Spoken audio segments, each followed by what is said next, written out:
20년 넘게 신앙생활을 해온 성도라면 한 번쯤은 기독교 백화점에 대한 추억이 있으실 텐데요. 2000년대에 들어서면서 하나둘 자취를 감추기 시작하더니 최근에는 일부 대형 백화점을 제외하고는 찾아보기 어려운 상황입니다. 이유는 무엇인지 전하평 기자가 보도합니다. 20년 전만 해도 전국의 기독교 백화점은 400여 개. 하지만 최근 들어 기독교인 감소와 온라인 쇼핑 확대로 현재 기독교 백화점은 250개 정도로 추산됩니다. 20년 새 40%가 줄어든 셈입니다. 게다가 코로나19로 대면 활동이 줄어들면서 명맥만 유지하는 곳도 늘었습니다. 특히 백화점의 절반가량이 몰려있는 수도권의 경우 이러한 현상은 더욱 심각합니다. 서울 강동구에 있는 바울 기독교 백화점은 코로나19 이후 사업 규모를 축소해 성구와 성의만 판매하고 있습니다.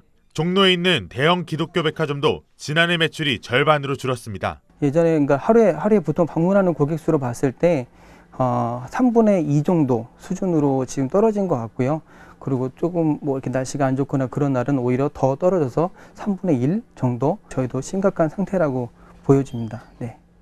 이에 대부분의 기독교 백화점은 매장을 철수하거나 축소하는 대신 온라인 판매에 집중하고 있습니다. 하지만 교회 사역에 필요한 물품을 직접 보고 고를 수 없어 목회자나 교회 학교 교사들의 불편도 적지 않습니다. 전도지라든지 이제 교회에서 활용하는 어떠한 교재라든지 이런 건 실제로 보고 판단을 하는 게 사실 더 실수도 없고 또 조심스럽게 선택을 해야 하는 부분이다 보니까 아무래도 직접 보고 선택을 할 수 있으면 그게 더 좋은 선택으로 가는 좋은 어떤 수단이 되지 않을까 싶네요. 서울 구로구에서 20년째 한 자리를 지켜온 임마누엘 기독교 백화점 김민혜 사장은 오프라인 매장을 지켜야 한다고 강조합니다.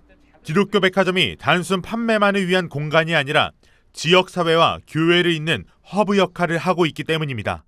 기독교 백화점이 단순히 물건을 판매하고 이렇게 하는 그런 공간이 아니라 소통하고 나눌 수 있는 공간임이 확실합니다. 믿지 않는 분들도 종종 찾아오셔서 본인의 힘듦을 토로하고 가시고 기독교 백화점이 누군가에게는 전도의 방편이고 누군가에게는 교회를 찾는 길잡이가 될 것입니다. 수십 년 동안 신앙서적과 각종 교회용품을 판매하면서 복음 전파의 도구로 사용되어 온 기독교 백화점.